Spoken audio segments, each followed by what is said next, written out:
গল্পের নাম মায়া এবং থমকে যাওয়া সময়ের ঘড়ি।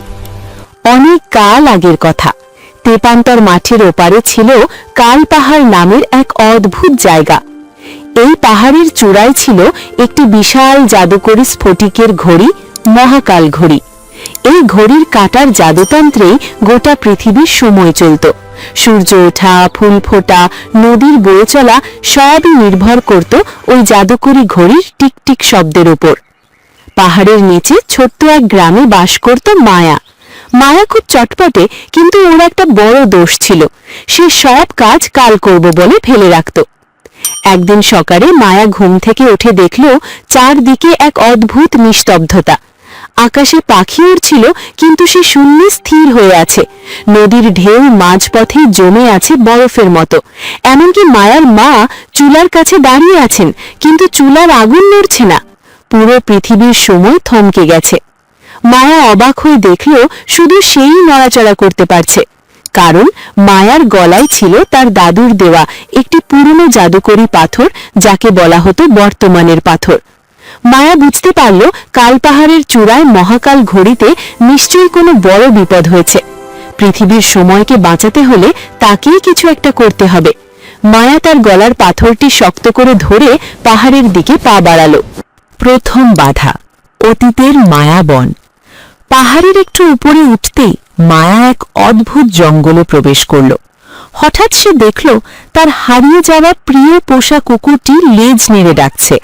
একটু দূরে তার ছোটবেলার হারানো খেলনাগুলো চকচক করছে। মায়ার খুব ইচ্ছে হলো দৌড়ে গিয়ে কুকুরটিকে জড়িয়ে ধরতে এবং সেখানে সারা জীবন থেকে যেতে। কিন্তু তখনই তার গলার পাথরটি হালকা গরম হয়ে উঠল। মায়া বুঝতে পারল এটি অতীতের মায়াবন। অতীত যতই সুন্দর হোক, সেখানে আটকে থাকলে সামনের দিকে এগোনো যায় না। মায়া চোখ মুছল, কুকুরটিকে মনে মনে বিদায় জানিয়ে বলল, তুমি আমার স্মৃতিতে থাকবে, কিন্তু আমাকে এখন সামনে এগোতে হবে। এই কথা বলার সাথে সাথেই মায়াবন অদৃশ্য হয়ে গেল। দ্বিতীয় বাধা, ভবিষ্যতের কুয়াশা। আরো কিছুটা পথ ওঠার পর চারদিক ঘন কালো কুয়াশায় ঢেকে গেল। কুয়াশার ভেতর থেকে ভয়ঙ্কর সব ছায়া বেরিয়ে এলো। তারা ফিসফিস করে বলতে লাগলো, তুমি পারবে না মায়া, ঘড়ি অনেক দূরে, তুমি পাহাড়ে পড়ে গিয়ে ব্যথা পাবে, সামনে অনেক বিপদ। মায়ার পা ভয়ে জমে গেল। সে পিছিয়ে আসতে চাইল, কিন্তু তখন সে ভাবল, ভবিষ্যতে কি হবে তা তো এখনো ঘটেইনি। আমি শুধু আমার এই মুহূর্তের পদক্ষেপটি ঠিকভাবে নেব। মায়া ভয়ঙ্কর ছায়াগুলোর দিকে না তাকিয়ে শুধু নিজের পায়ের ঠিক সামনের রাস্তার দিকে মনোযোগ দিল। এক পা দুই পা করে সে এগিয়ে গেল।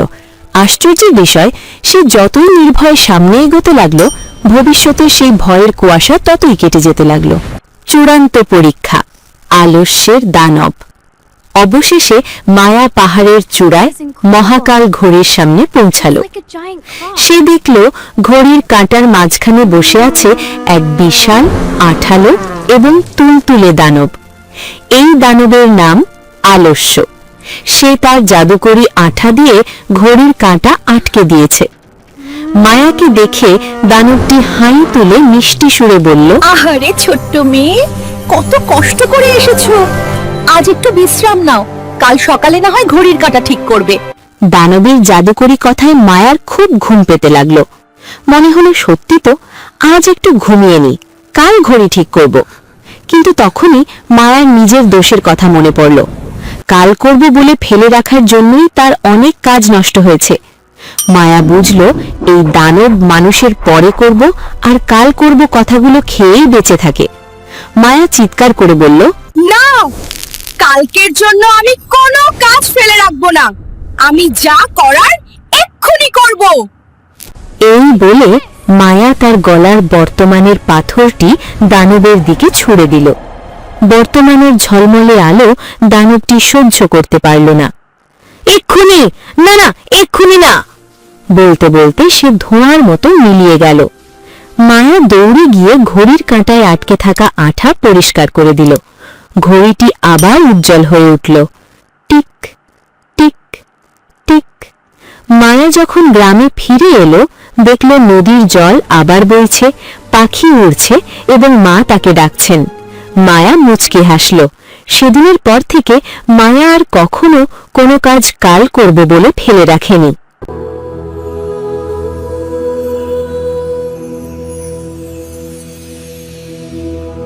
এর নাম মিথ্যাবাদী রাখাল বালক। সবুজ পাহাড়ের কোলে ছিল এক ছোট্ট গ্রাম। চারদিকে গাছপালা আর পাখিদের কলকালিতে গ্রামটি যেন ছবির মতো সুন্দর ছিল। এই গ্রামেই থাকত রাফি নামে এক রাখাল বালক। প্রতিদিন সকালে রাফি তার আদরের এক পাল ভেড়া নিয়ে পাহাড়ের নিচে ঘাস খাওয়াতে যেত।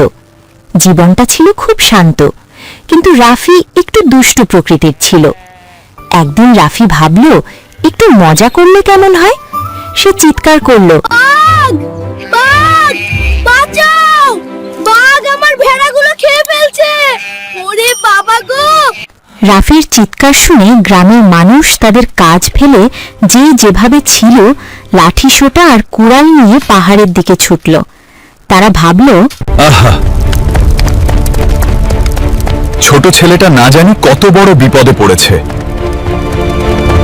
চল চল, বাঘটাকে আজ মেরেই ফেলবো। রাফিকে বাঁচাতে হবে।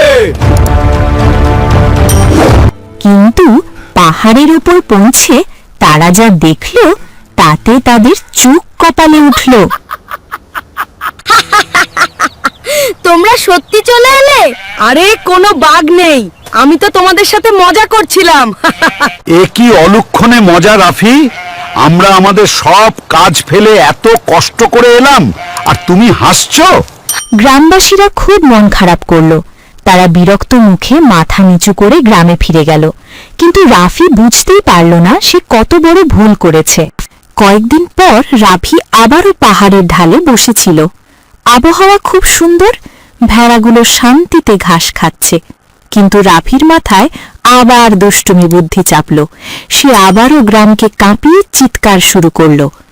গ্রামবাসীরা দোনামোনা করলেও দয়ার বশবর্তী হয়ে আবারও ছুটে এলো। কিন্তু এবার তারা চূড়ান্তভাবে অপমানিত বোধ করল। তাদের মধ্যে একজন অভিজ্ঞ মুরব্বী রাফির সামনে গিয়ে দাঁড়ালেন। তিনি চাইলেন রাফি যেন তার ভুলটা বুঝতে পারে। তিনি বললেন, শোন রাফি, মিথ্যে বলে মানুষকে এভাবে কষ্ট দেওয়া একদম ঠিক নয়। বিশ্বাস হলো কাঁচের মতো, একবার ভেঙে গেলে তা জোড়া লাগানো খুব কঠিন। আজ আমরা তোকে দয়া করে বাঁচাতে এসেছি, কিন্তু বারবার মিথ্যে বললে কেউ আর তোকে বিশ্বাস করবে না। কিন্তু রাফির কানে যেন এসব কথা পৌঁছালোই না। সে মুরব্বীর চোখের দিকে না তাকিয়ে উল্টো দিকে মুখ ঘুরিয়ে শীষ দিতে লাগল। তার কাছে পুরো বিষয়টা ছিল একটা বড় জয়। সে আবারও সবাইকে বোকা বানাতে পেরেছে। কিন্তু সময় সবসময় একরকম যায় না। হঠাৎ একদিন প্রকৃতির রং বদলে গেল। এতক্ষণ আবহাওয়া চমৎকার ছিল, কিন্তু হঠাৎ আকাশ কিছুটা মেঘলা হয়ে এলো। রোদের উজ্জ্বলতা কমে গিয়ে চারদিকে একটা ধূসর আভা ছড়িয়ে পড়ল। বাতাসের শব্দে একটা শা শা আওয়াজ শুরু হলো। দূরে ভেড়াগুলো অস্থির হয়ে উঠল। ঠিক তখনই ঝোপের ভেতর থেকে দুটো জলজলে হলুদ চোখ দেখা গেল এবং একটি প্রকাণ্ড বাঘ ধীরে ধীরে বেরিয়ে এলো। মুহূর্তের মধ্যে চারিদিকে হাহাকার পড়ে গেল। বাঘটি ক্ষুধার্ত নেকড়ের মতো ভেড়াগুলোকে আক্রমণ করতে লাগল। রাফি দেখল তার আদরের ভেড়াগুলো একটি একটি করে বাঘের কবলে পড়ছে। আজ আর কোনো মিথ্যে নয়, আজ তার সামনে এক নির্মম সত্য দাঁড়িয়ে আছে। রাফি এবার বুঝতে পারল তার জীবন বিপন্ন। সে ভয়ে কাঁপতে কাঁপতে তার সবটুকু শক্তি দিয়ে চিৎকার করে উঠল, বাঘ! এবার সত্যি বাঘ এসেছে! ওগো, তোমরা কে কোথায় আছো? জলদি এসো! বাঘ আমার সব শেষ করে দিল! বাঁচাও আমাকে! এবার আমি মিথ্যে বলছি না। রাফির সে করুণ আর্তনাদ পাহাড়ের বাতাসে মিলিয়ে গেল। কিন্তু হায়, কারোর কানেই সেই ডাক পৌঁছল না। সবাই ভাবল রাফি বুঝি আজও তাদের ঠকাচ্ছে। কেউ এলো না তাকে বাঁচাতে। বাঘটি একে একে তার ভেড়াগুলোকে নিয়ে গেল। বাকিগুলো পালিয়ে গেল। বাঘ চলে যাওয়ার পর রাফি গাছ থেকে নেমে কাঁদতে লাগল। যখন সন্ধ্যা নামল, রাফি দেখল সে পাহাড়ের ওপর একদম একা দাঁড়িয়ে আছে। গ্রামের এক মুরব্বী তাকে খুঁজতে এসে পাহাড়ের ওপর পেলেন। রাফিকে কাঁদতে দেখে তিনি বললেন, দেখলে তো রাফি, মিথ্যেবাদীকে কেউ বিশ্বাস করে না, এমনকি সে যখন সত্যি কথা বলে তখনও না। রাফি সেদিন তার জীবনের সবচেয়ে বড় শিক্ষাটি পেল। সে বুঝতে পারল মিথ্যে বলে কাউকে হয়তো একবার বা দুবার ঠকানো যায়, কিন্তু তাতে নিজেরই সবচেয়ে বড় ক্ষতি হয়। সেদিন থেকে রাফি ঠিক করল সে আর কোনোদিন মিথ্যে বলবে না। রাফি তার কথা রেখেছিল। বড় হওয়ার পর সে গ্রামের সবচেয়ে বিশ্বস্ত মানুষ হিসেবে পরিচিতি পেয়েছিল। বন্ধুরা, মনে রেখো, মিথ্যেবাদীকে কেউ বিশ্বাস করে না, এমনকি সে যখন সত্যি কথা বলে তখনও না।